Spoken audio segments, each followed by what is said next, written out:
You're listening to Radio Primavera Sound, proudly presented by Cupra. Hello, this week on Line Noise, my guest is the humble titan that is Mark Pritchard, an English producer who has made everything from jungle to ambient, grime to techno, and a lot more than that, actually. He really has done it all. Maybe I'll put together a playlist. Anyway, notably, he's teamed up with Thom Yorke, who I'm sure you all know, for a new album, Tall Tales, that we released on the 9th of May. And it was lovely to speak to him. We talked about the added expectation of creating an album with one of the world's biggest rock stars and the fascinating creative back and forth of recording Tall Tales. We talked about the bassoon and the core anglais, because of course we did, about Leslie speakers, rock drums, and a whole load more. He really is he's a great interviewee, very thoughtful, very open. So I really hope you enjoy it. And don't forget, Line Noise comes to you with the support of Cupra.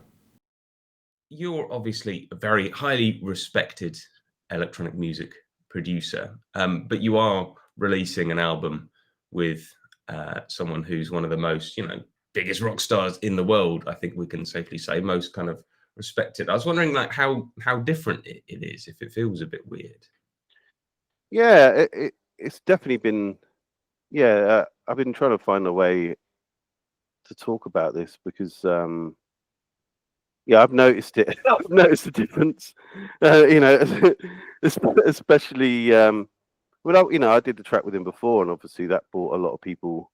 You just get a lot of different people coming in, like a huge, which is good, which is what I guess is ideally what you want, is to reach some new people.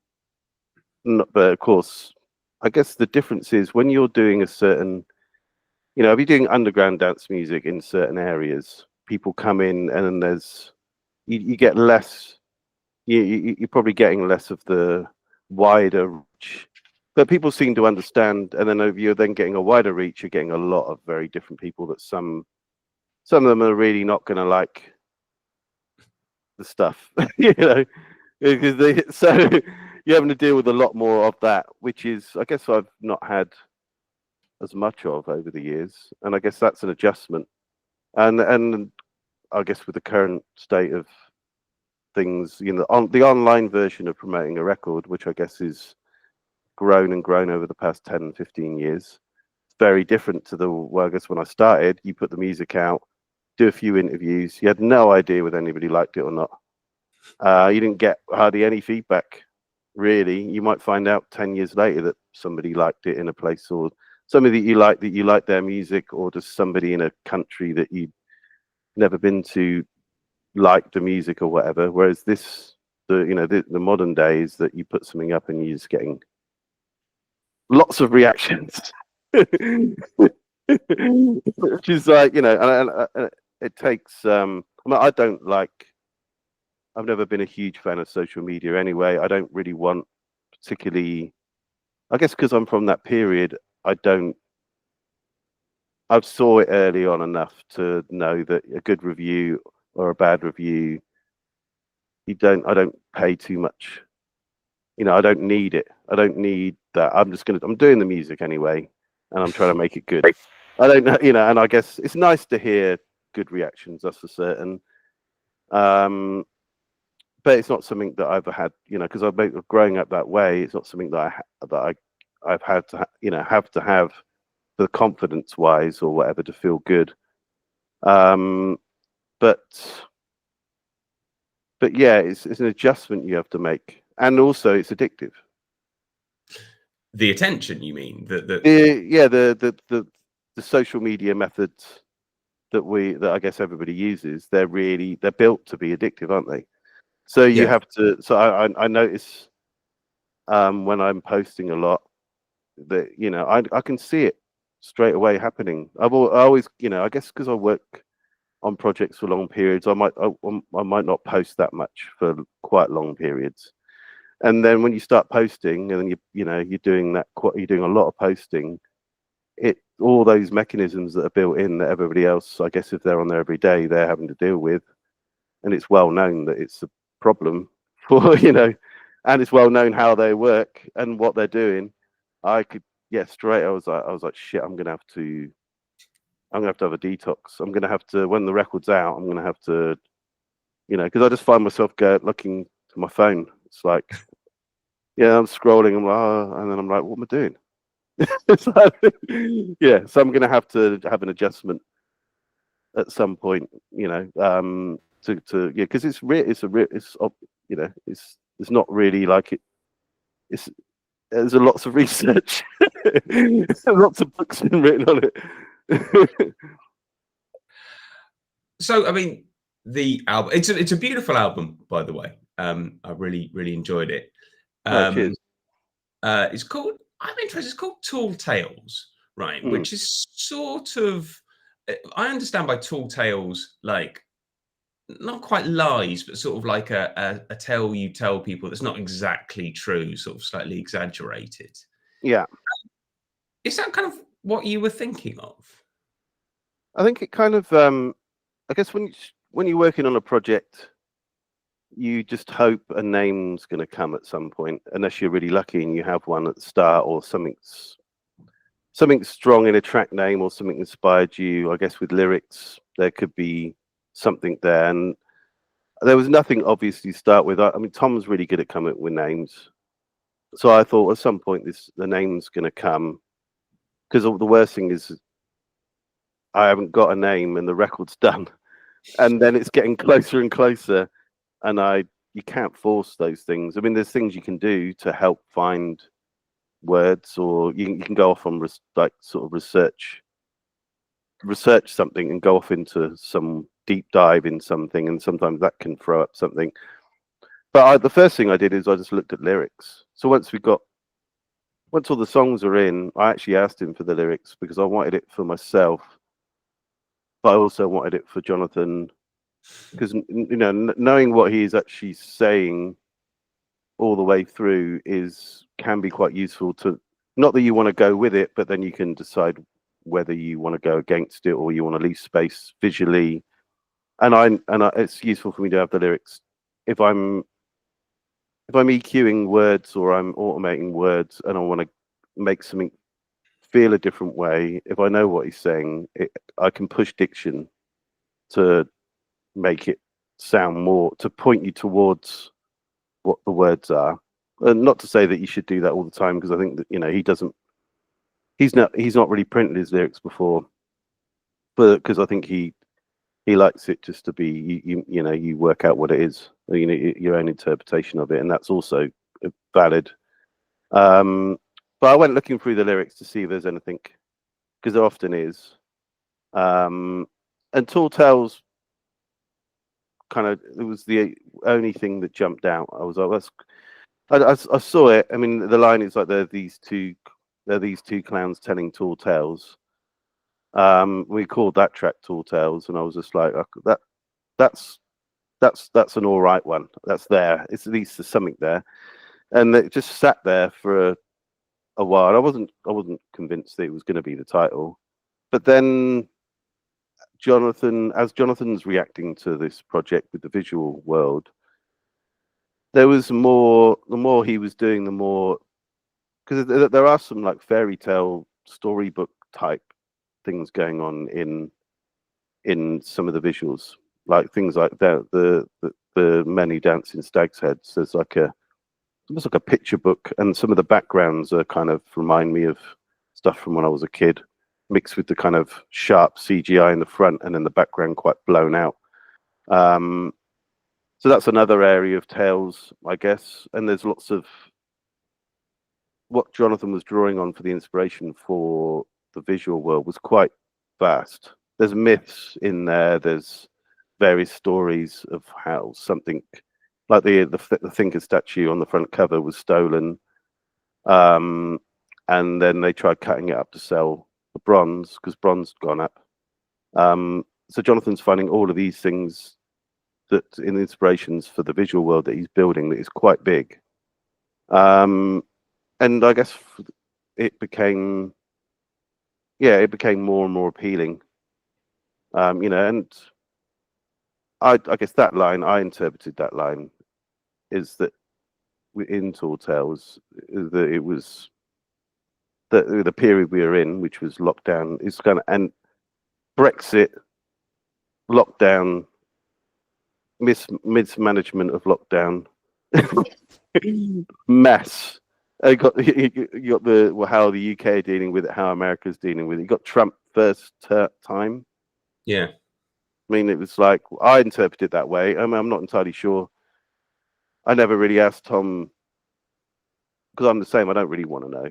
Like, I want to make my own thing. He did tell us he told us bits and pieces. He was reluctant to say much because he knows the best thing is to let somebody, just like Jonathan, for example, to let them react and interpret it in their own way. You don't want a video made of the literal meaning of the video of the song.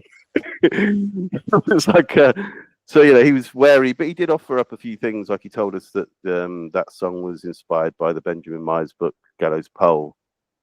Really useful, because it just happened to have some tie-ins that the I guess Jonathan had found this place in Scotland that had, it's when the price of oil goes down, it costs more to keep the oil rigs in the sea than you're just losing money. So they bring them into this bay so it's like a dystopian film scene where you've just got this beautiful bay up in Scotland with just loads of oil rigs that are just sitting there. He'd found that place that also had a Fearish monument, which he then looked into the story of, which was the person that owned that land at that point decided to build this monument for the local workers to have work. I think the guy was also, if you go back in history that far, that they're usually dodgy, but he did a good thing to do this, to give people work, and he then prolonged the period of, so that it went for longer. He found a couple of stories that were interesting, and he'd found that Faker statue, the thinker statue that had the cut up with the bronze, to do with like the price of and then the Gallows Pole is about coin filing. People used to shave off coins, so that's why you see a lot of coins that are found from certain periods. They often have these, you can see the corners are shaved off, which I'd seen but never really clocked. So these things started kind of evolving, and that was great to have another one of those.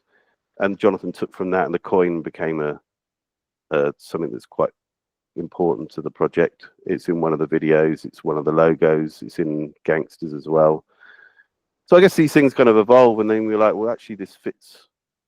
It seems to fit. And I guess I probably had a conversation with Thom at some point. I was just like, well, Tall Tales is still there and it feels good. What do you think? And he was just like, yeah, I think it's, I think it works. Sometimes you can be too try hard to find a really like a surreal word, or something about it felt right, not being too tricky, not being trying to be too clever, or sometimes that feels like the right thing to do. I was going to, like, I should say it's Jonathan Sawada who's done the videos, the film that accompanies the album. One thing that really interests me about it is that obviously you've done so many different genres of music, and sometimes it feels to me on Tall Tales a bit like what you are making is almost like electronic rock music. Like the drums sound quite rock in a way, that like I mean in quite a few places I know down a fake in a faker's world, but it happens quite a lot. Was that something you were thinking of, making it more slightly called rock feel? Yeah, I don't think so. I mean, I think for a while I was kind of, for about 10 years or so, I've been playing around with drum machines that are preset drum machines, because I guess I did it a couple of times and realized, oh, this is really interesting, because you're stuck with a preset pattern that can often be quite cheesy. It's not a pattern I'd program necessarily, but then I find if there'd be like a bossa nova, or it'd be a rock rock one, pop pattern, you know, and they're very kind of basic patterns. But if you get the right tempo, I found that if you get the right tempo on that pattern with the right effects, you can get something really interesting. And also recording it out speakers sometimes. There's a whole load of different things that you can do to, because those drum machines they're difficult to mix. They're not as defined as the later drum machines. The kick drums are kind of like a lumpy kind of it's like a big load of low end, not particularly defined. The snare drum's usually made out of some kind of like shaped sine wave low conga with white noise layered, and the hats are usually white noise, shaped white noise. But they're very unpredictable in the patterns are the same, but they have a life of their own. They go out of time, they shift timing, the pattern itself is not as perfect. So I like that about it. And then I found that if you just put it through the right effect, which people have been doing for years. I mean, people were doing that in the 70s, weren't they? Like new wave and kind of the kraut rock stuff. They were using drum machines and just messing them up. It was a good route, and it's a good way of me getting different things. So I've been doing that for a while, and it just so happened that I guess 4 or 5 of these ended up on this record. I thought about doing live drums on a couple, but then it just didn't feel like it wasn't needed. So yeah, and I think that the fact that it's not like if you program a drum sounds, you know, you can get the separate drum sounds, you can program them, but then I can spend ages moving them around, but there's something about even if you go to the 808 and 909s, you know, which are programmable, there's something about the club music that was made in Chicago and Detroit with those machines running live, syncing the synthesizers off of them, which I guess was done with a clock.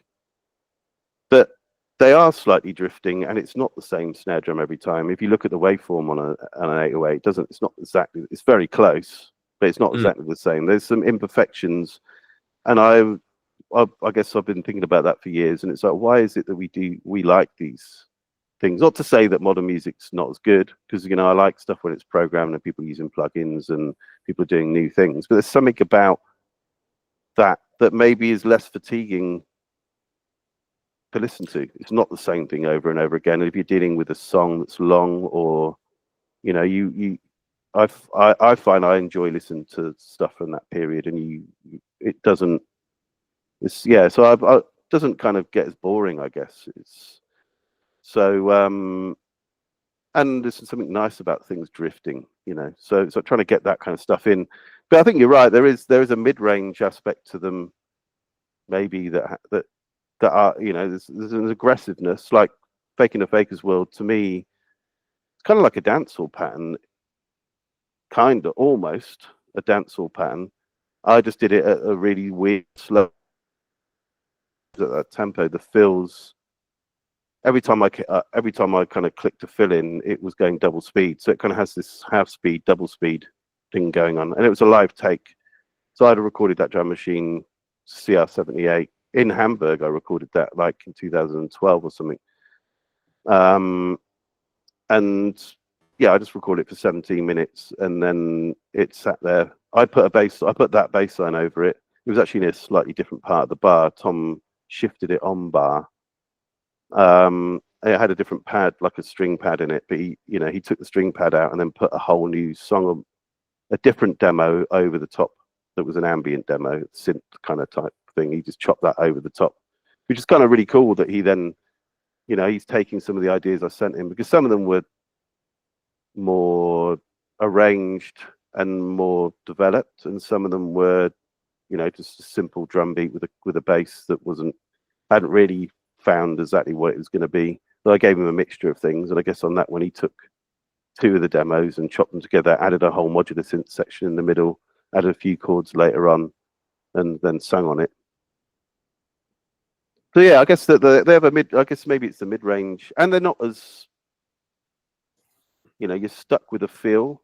on those things. Whereas like if I'm programming rhythms for clubs, I'm really focusing on the feel and getting the groove right and the feel right. Whereas with this, you're stuck with the feel, and then you have to put stuff around it to count, to offset that. I was going to say, it kind of reminded me a little bit of those Sly and the Family Stone records that have really basic drum machines on. Have you seen that the documentary about Sly? Yeah, I watched it like quite recently. Yeah, it's really interesting. Yeah, really, really interesting. And then like another one of those, it gets to the point sometimes where if you watch a lot of documentaries about like, legendary musicians, influential musicians, it starts to get a bit like, oh God, every single story is a sad story. These kind of geniuses that go through this stuff and end up living in a car. It's like, please, can we just have one with a happy ending? I'm sure there are some. Well, this one ended happily enough in the end. I mean, after many difficult years, but yeah, definitely. I mean, I'm interested in what you say about the recording process, like you sending things back. Is that typically how it worked? You'd send over ideas, Tom would do stuff to them, send them back. You'd do stuff to them, send them back. I mean, how much were you like ping-ponging around? I think I guess maybe half of the songs he just sang over them, and so he could do the vocal, send it back, and then I would mess around with the vocal, and then you can kind of tell they're going to work, or he had to write some more lyrics. The basic vibe was there, and then he had to write some more words, and then he would deliver it, and then it would kind of work. And then there was the rest of it. There was needed to be some pulling around, like stuff needed taken out. The tempo had, I think on the Spirit, that had a different drum beat on it originally. It had loads more melodies in it. And he took the drums out, and then he'd put a guide, simple kick and snare, electronic kick and snare into sing to, which sometimes you can put that in and it actually that shows you the right thing. And I was like, probably could work with this, but then I was like, I don't know whether it needs. Something was saying this may be better with no drums, and I was thinking about what drums to put on it. I was thinking about getting Clive Deamer to play on it, and I was thinking about types of drum patterns or sounds to do. And then something was just saying don't put any drums on. Then we slowed that one down, tuned it down one note, all of the audio that was there, drop it all down one, which slowed the tempo, which seemed to help on the key that it was in. Taking the drums out also seemed to help. And then he sang it, and then he finally got the vocal, that one's very much about the vocal delivery, and then making space for that. And he'd sung it a few times, and then he was like, I know what I need to do. I need to make it first person perspective, and I need to just deliver. I just need to get this right. I need to deliver it right. And then he got into the right headspace for that, did that. And then I took the drums out, and then the mission was, okay, how am I going to get this to work? Like, it's really minimal. There's no drums. And so then it was like, okay, just start to put something. I think put live bass in first, some percussion, but nothing constant, just one-off bits of percussion marking certain sections, and just sort of keep trying things until I edit it. And then it was like, well, this is starting to work. My friend played piano on it, did some vari-speed piano, replayed some synth parts, added a few things, and it was like sent Tom's vocal to my friend in the UK. He put it out speakers and recorded the room sound. It's like all these things slowly added up to it starting to make sense. So that some tracks were like that. They had to be backwards and forwards. Back in the Game was another one like that, where the original demo had no drums in it, and it was kind of like a John Carpenter horror film sort of type thing, just a synthesizer and a couple of effects really. And then I had tried drums on it, a couple of different drum parts on it, but I was like, yeah, that will work as a different thing, but I'm not going to send in the one with drums. And then Tom was like, I think you should try some drums on it. So I tried a couple more drums, and then kind of worked, and then I had another go and used these drums that my friend had recorded from this organ. It's like a 1969 Lowry organ that hasn't got drum patterns, but it's got like a pad that you just like kick drum, snare, hi-hat, open hi-hat, conga or something. He's recorded each one of those like 20, 30 times, mic'd up close and room mics. And then I tried that on it, and that instantly worked. And then I added another drum machine to it. I think the second drum attempt I did, Tom was like, "Yeah, that's it, you've nailed it." And then I used the Lowry drums, and I was like, "This is even better." And then he used some of the Mattel drums that I sent him, which is like another later drum machine, to kind of pick it up in some sort of sections. And that one was going backwards and forwards. Like the drums went on, and then he sang it in all falsetto, and I was like, and then sang the ending lower register. And I was like, I thought my instinct was he should sing it all low. But then I guess there was something about him singing the falsetto and the way he was singing it was also working.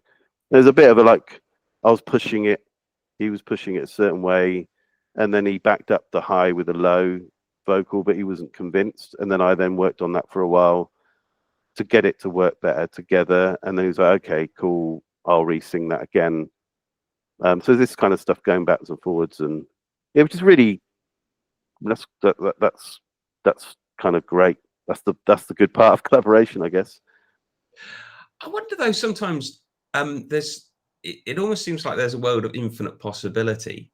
Like, does that ever sort of slightly get to you or drive you a bit mad? Because you're talking about things like it seems, just on one song it could have been a million different ways. You talk about like, taking the tone down one note or something like that, or like I don't know, putting different drums on another bit. Do you ever?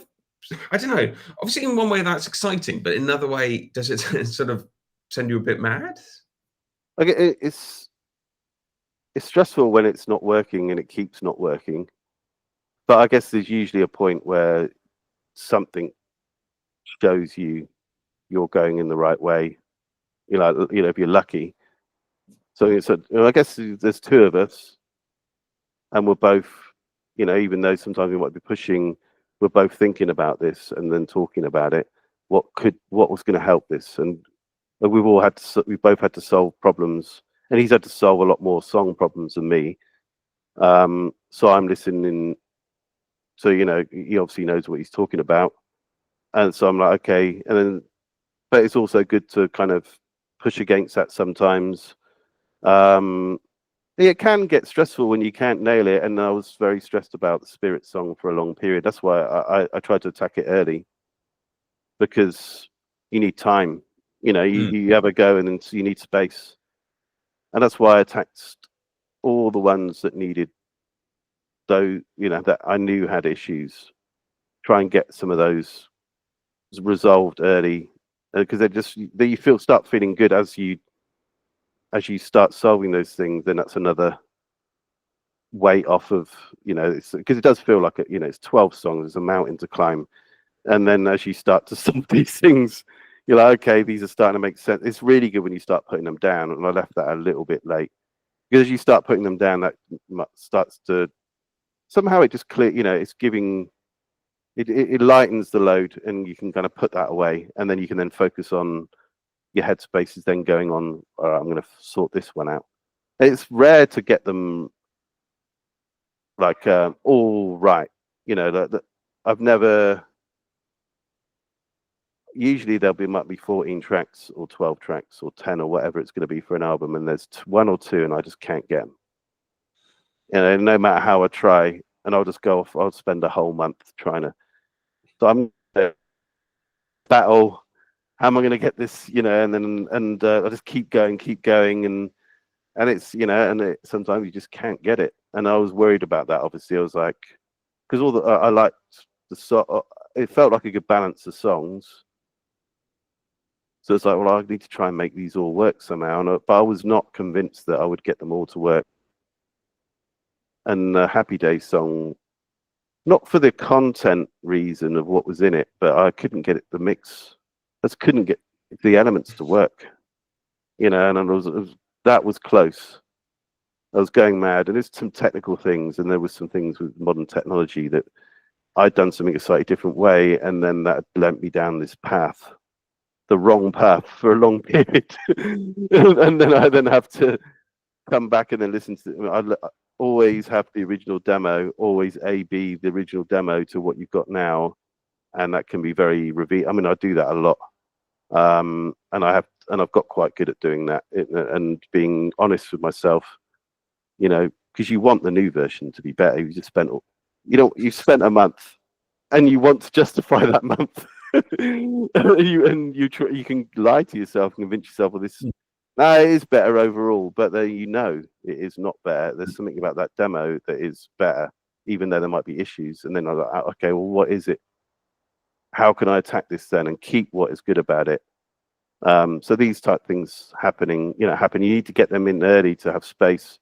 And then that one was going right up to mastering.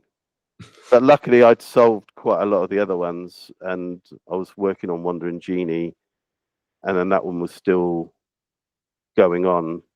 And that was a difference of opinion between me and Thom. Like it was like I liked it having vocals going all the way through, and Thom felt that he'd over vocaled the song. And it's a valid position of like sometimes there's too much going on, and he knows that he does do that. So it's kind of he was like, I've probably just done too much, and the track's really good, and I don't want to overdo the track. And I'm like, yeah, I get that, but I think it's not what I don't think it's not working because of that. I think it's not working because of the difficult elements in the song that are fighting, and I just need to make more space. And then I tried to do that, and it was just really difficult to do. And then, and right up to the mastering, and then I did a compromise where I did one with a bit less vocals. He said, take out a load of vocals, and I was really reluctant. But he was like, by taking them out, we'll find out what is the important part. So we did that. Got to a point where I was like, it works, but I still felt the original vocals that he did were right. And and I could have been wrong. It's like that's the thing, I guess. But luckily, we trust each other straight away. Of like, okay, it's not like I'm right, you're wrong. It's like we need to, we're just trying to find a way to get this the best it can be. And I guess I'd resided to the fact that it may be this one with less vocals, and then I was like, I'm going to master both and see how it then feels with the record, and then. And I just, it was like that was the last moment of like, okay, I still think this is better. Are you sure? Which I've done a couple of those, and I think he just just went, no, yeah, you're right, and, I'm sorry, but of course you some extra shit. I was like, well, no, it's good. That's just the way it is, And there's other points where it was the opposite, where I was pushing something the wrong way that wasn't the right thing to do, and he was just like, nah, you've lost the vibe. And it's like, so that but I guess we've been collaborating long enough and know that it's just like, it's not a battle to win who's right or wrong. It's a battle to get the thing to be the best it can be, and the best version. There's lots of that stuff going on, and like, you just need time for that. Well, I was going to say, obviously, you worked together on Beautiful People, which was 2016. But with the new record, was there a moment where you knew it was going to work, where you're like, okay, yeah, this is definitely, going to work? Yeah, there's certain songs that I wasn't sure about, but I became more sure about when everything else was coming together. And actually, two songs that I was not sure about until Jonathan made the videos. Like Gangsters, I liked it, and I felt it made sense on the record.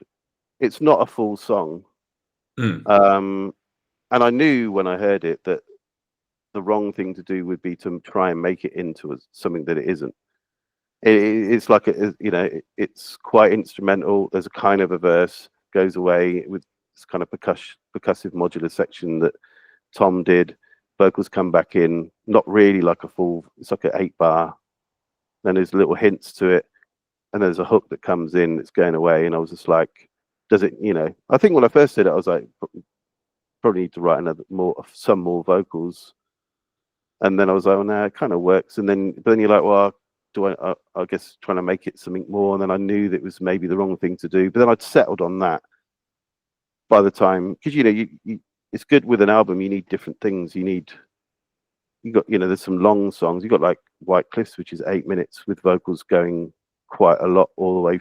So a lot of the vocals delivered, and the spirit in the album worked after that to lift you out of the heaviness of that song. And then Gangsters pulls you into a different place. It's a tempo shift. It's not as dystopian. It's a bit more playful. It's weird, surreal kind of lyrics, but it's a different feel. So I knew that it's important to have these things. But I still was unsure about it. Jonathan was sure about it, which is kind of useful. So I've got like a third person there as well. He's like, no, I really like that one, and I think that's to me as important as the others. Same with Happy Days, which is his favorite one, and I really liked it. But I also knew that it was going to not be everybody's cup of tea.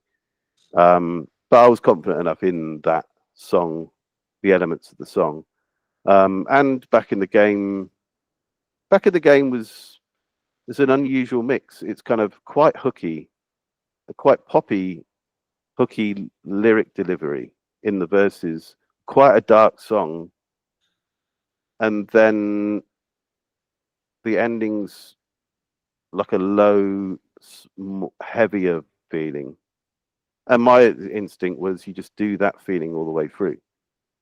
But then what's interesting about it is it's not that. I mean, if we'd have done that all the way through, it sounded like what they call my brain at the moment keeps blanking certain bands. Love Will Tear Us Apart. Joy Division, yeah. Yes, yeah. For some reason, Joy Division doesn't come when my brain goes to access it, and it was happening with that one's settling down. It's like Lou Reed comes, but not Velvet Underground. It's like so I guess all like the darker new wave type music where it's a low vocal, it's moody.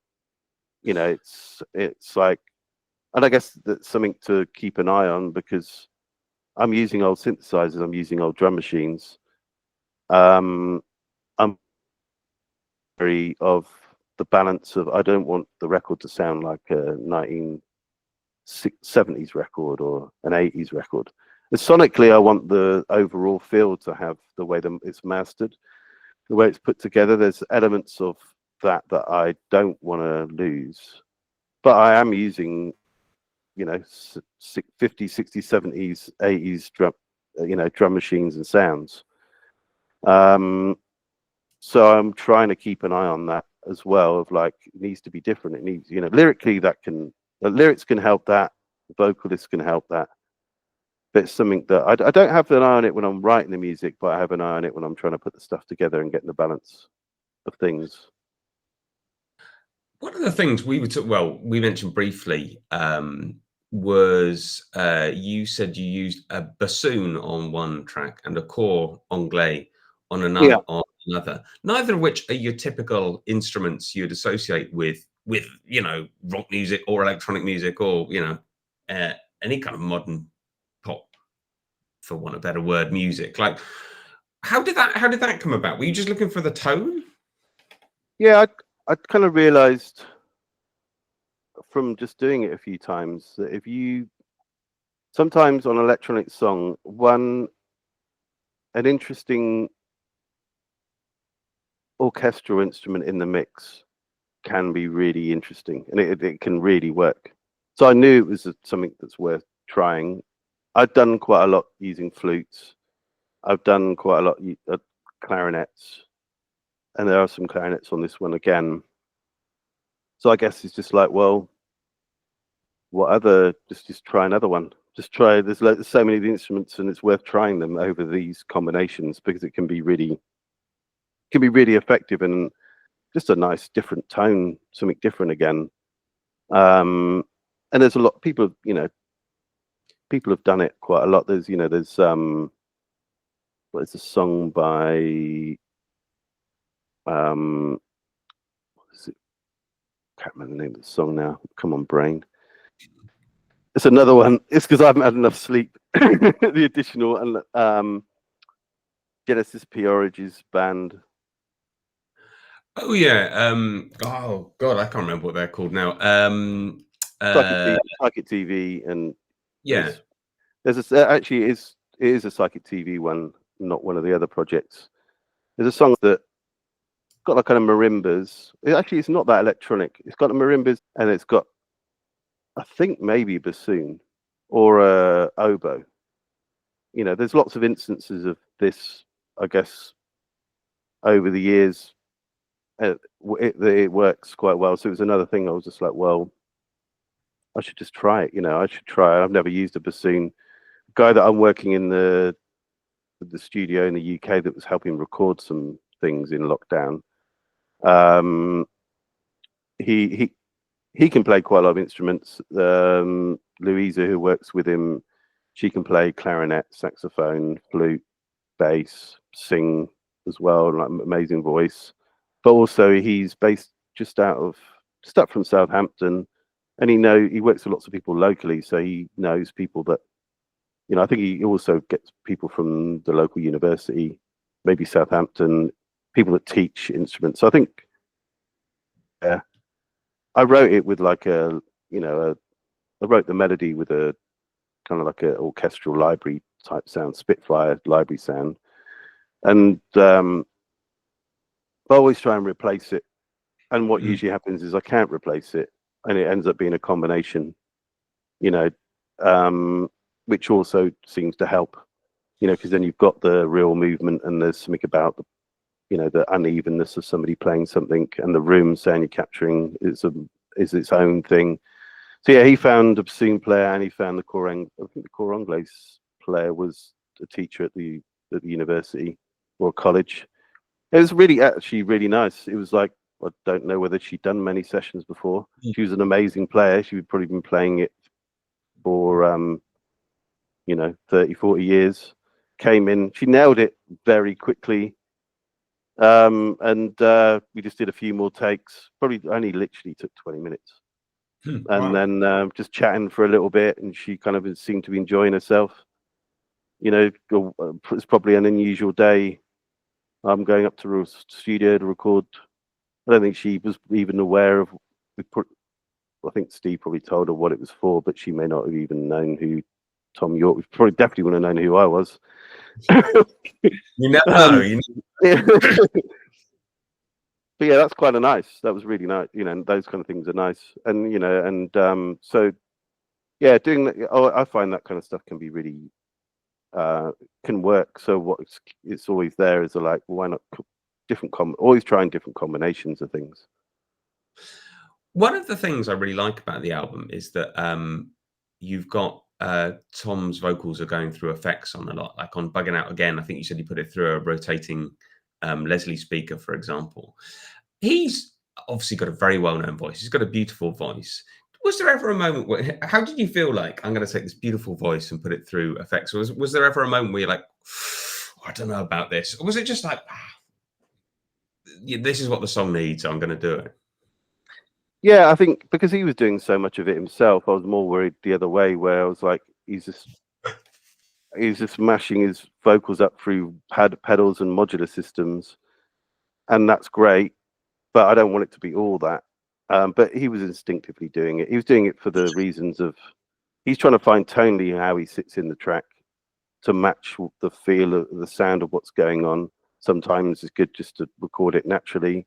Sometimes getting a certain sonic quality is a good idea to try and do. So he's doing it for those reasons, and he's also doing it for, I'd imagine he's doing it because he's just delivered an album of songs for the Smile, which he does. They do use some effects on, but I don't think he's singing. He's not mangling his voice as much on all of those songs. Definitely, I don't remember it on the first album anyway as much. So he's just done those vocals, and he's now got to do another 12. So it's like, well, I need to vary it up. He's sung a lot of songs over the years, and it's like, I guess it's with it like everybody else. He's finding new ways of doing things. Let's just sing through this modular system, sing through this pedal, see what happens. So he's doing it for, I guess, both those reasons. And then I thought I had lots of ideas of what to do with his voice, but I guess he was taking care of a lot of that. But then where there was moments like with Bugging Out, he'd recorded it with a handheld mic, I think, and it was the room I guess he was in at the time. It was close. He was close to the mic, and it was close up, and I felt like it needed to be more expansive. So that was a good moment to go. I didn't want to have to do it with reverbs. He'd put a delay on it, which worked, but I was like, I wanted this to sound like a different sonic to it. And I was like, well, if I put it through a Leslie speaker, and turns out it's quite difficult to do. And what's good about these things is that they're really random and uneven and messy. Also, you have to find ways to control that. But Steve from Vintage Key Studios in the UK, he had 2 Leslie speakers. I think he used maybe the older one. It's like a wooden one. I think it might be called the 760 or something. But he did some tests. He'd done some maintenance on it because the thing's annoying. It was really squeaky and like needed oiling. I got the noise down to they're really noisy. There's like a lot of hiss, which is good as well, because then you get this kind of like room noise with this kind of like constant, I guess a kind of modulation of it, volume modulation. And then he just found the right level. It's about getting the right level into those things, and there's a sweet spot where you're hitting it a little bit and it's starting to break, but then every pass you do is different. So once you got that level right, and it was like, no, this is sounding good, let's capture it. And then we just captured it 2 or 3 times at one speed, 2 or 3 times at the slower speed. And then there's also an offsetting where the horns are not spinning, but it's going through the speaker still, which actually sounded really interesting as well. But I really wanted to use that, but it was not needed. But then I could then comp between the different takes to get the best, because the thing's spinning and not synced. So sometimes it sounded better than others. So you're doing that kind of stuff, and then it was like a lot of really difficult EQ balancing to get that thing to sit in. But it did give it the sonic quality that I was after. It's like, 2 mics on the horns, a mic on the lower part of the speaker, which has like a more low end comes out of there, and then two room mics away from from that speaker meant that I could just put it in the space I wanted, and it's in the room, so it's like less up front, and then I've got the room mics to blend in, and it just gave it the sonic, and it really interesting, bigger sonic quality. So I guess I did one, you don't. I think if there's lots of vocals and they start messing up these vocals that are really beautifully recorded and it's an amazing performance. I mean, but I don't. I guess you would be a bit worried, but I think Tom's all for that stuff, and he encouraged me to do it on Back in the Game. That was quite natural sounding. I spent ages trying to get it to work, and I finally got it to work. And then he said, "Okay, now just get that and just mess it up." And I was like, "Okay." He's like, "We got to have fun with effects, go nuts." And I guess it was like, I had an instinct that they could take it somewhere more interesting. And it may not have worked, but I actually took me a while to get used to. When I first did it, I was like, yeah, it's cool, but I don't know whether it's better. And it took me a while to live with it again, to work out, well, actually, this is actually more interesting. And then I just need to mix it slightly, like in between the two. So yeah, he's very up for, you know, he's not precious about his vocal being. I mean, he's not even precious about his vocal being loud. I mean, most of the time, he said it's too loud, and I don't mix vocals particularly loud. I don't think. Yeah. And then sometimes I like a really loud vocal, and that's the right thing to do on some music. But for years I was definitely doing it too quiet, and I got it to a point where I felt, well, I got better at doing that, I guess, over the years. And then he usually it was him saying, like, it's too loud, just to get get it down half a dB or a dB. He would say down loads, but then it turned out it needed to go down 1 or something. Well, look, Mark, it's been an absolute pleasure to speak to you today. Thank you for generous with your time. I just want to ask one more thing, which is, say someone isn't aware of your work. It's such a rich catalogue, everything you've done, and so many different styles of music, from grime to jungle to ambient to techno. Well, so many things. Is there like one record? Let's say someone comes to your music via Tall Tales, and they want to like check out something from your past. Is there one record you'd send them to? Yeah, well, I have had that issue, and we thought about that as well. It's like, well, people are going to come to this, and they probably won't be aware of anything that I've done. And then how do you we were thinking about maybe doing a compilation, but then it feels kind of quite right. We've done a few playlists, but I don't know how effective that is.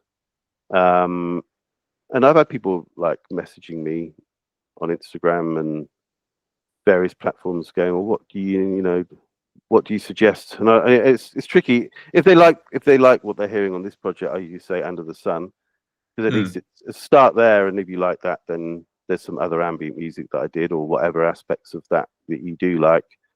And I could say, well, check out the Globe Communication album if you do like ambient music, because it's hard, because it depends on what they like. I don't know what it's. So yeah, I guess, and if they don't, because I guess the club music that I've made is specific to lots of different areas, and quite underground areas of movements that I guess I've been involved in. So I wonder what people will get. I guess it's, if they like an ambient song I've done, are they going to like a song that I've done with Rico Dan or Trim, or they're aggressive. It's aggressive music that is very English, with the the Jamaican influence that England had. I guess people from all over the world, but they're it's Aggie English music. I like that. I like stuff that is moody and hard hitting and aggressive, as much as I like stuff that is not that, like funky soulful music or nice groove music. I like all those different things. So it's a tricky one. Yeah, I just try. I guess I ask them what kind of music they like usually, and then try and think about, well, if you like that, you might be worth checking that. Maybe check the Africa High Tech album out I did with Steve Spacek. But there's so many, it is hard. I just try and offer a few up, and then hopefully they can get a bit of an idea. And then also, if you like anything, let me know, and then I might be able to point you to something else in that area. But I don't think there's an easy solve on that. I've not made it easy for everybody, and like having all those different names and confusing, amounts of. I mean, in some ways, I still would like the fact that I did it. It happened because it had to happen. I guess at the time it was reaction, because you're doing all those different things, and people were very much like, well, they assumed you were one.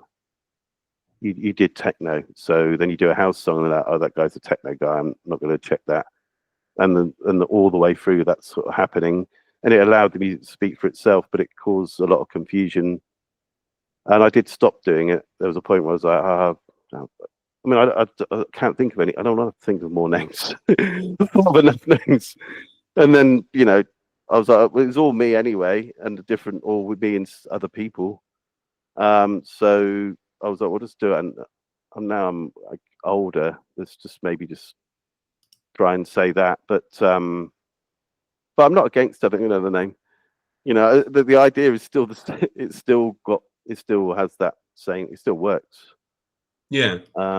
Yeah. So I was thinking the other day, I was like, maybe I will just do something that not tell anybody. Go back to the old. Yeah. Yeah. But yeah, it's a tricky one, and we're trying to work out what to do about that. And I'm obviously wary of people's time. It's like, how much time have they got to going down all this random areas of music that I've done? And so yeah, but I don't know whether there is an easy way to do it. But it seemed like doing it, I've been messaging people, that works. And I've not found a better way of doing it sort of yet. I didn't really want to do, you know, the idea of doing a compilation felt like a good idea. But it felt kind of, you know, or maybe it just felt potentially cheesy. Right. You know, the best of Mark Pritchard, various styles. I was a little bit worried about it. And then I was like, should I just come up with a comedy? Just go all out with the comedy name for the record. But that's also been done quite a lot as well. So I was like, I don't know what to do. Maybe at some point we will try and do something. I mean, I do want to get some of that music back out there. You know, there's a lot of it to try and get reissued, or at least just digital masters available, and there's a lot of that, and slowly trying to do that in the background. I'm gonna have to do more of that.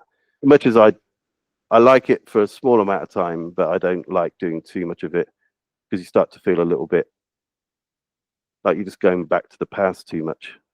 It's like you know, over obsessed with your own work. It's like that's the danger. Let me offer up 3 brilliant songs that you've been involved with that we haven't even mentioned.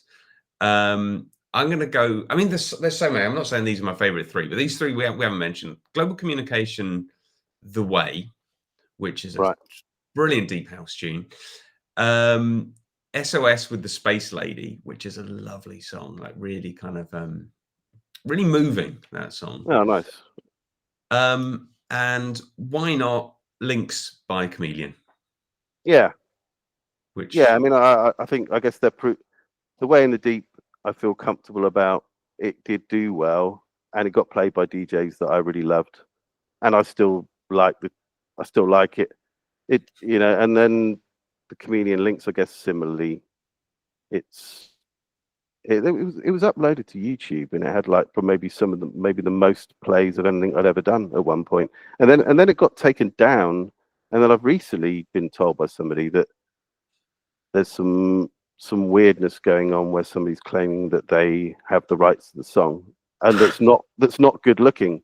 Which I felt, somebody messaged me last week and said there's quite a lot of this going on where people are just taking a song that nobody's necessarily claiming now because it was on a label, and then that label aren't that active, and they're just taking the rights. And so they apparently they did the takedown to the person that put it on YouTube, saying they own it. I was, that's another thing I've got to sort out. Like I'm too busy at the moment. Once this album's done, I'll look into that one. But I think it's quite rife in lots of areas. People are just taking people's music and putting it on DSPs, which is nice. Which is nice for them. But yeah, I'm glad you like the Space Lady one, because I love her music, and I was really so, you know, honored to be working with her, and I got to meet her as well. She did the vocal when she get similar thing where I sent her the song, and then she did the vocals, sent them back. But then she did play in Sydney a few years after in a really nice church, not too far away from where my studio is now. So I actually did get to see her perform and meet her, which is really nice. And she's a very special person. And when I put that out, I didn't get much response from it. So I'm glad you like it. I love it. Yeah. Well, Anyway, I should probably go. But thank you so much. Congratulations again on the new album, which is out May the 9th. Yeah. And yeah, lovely to speak to you. And Yeah. Yeah, hopefully, well, lots more to come, I'm sure. Yeah.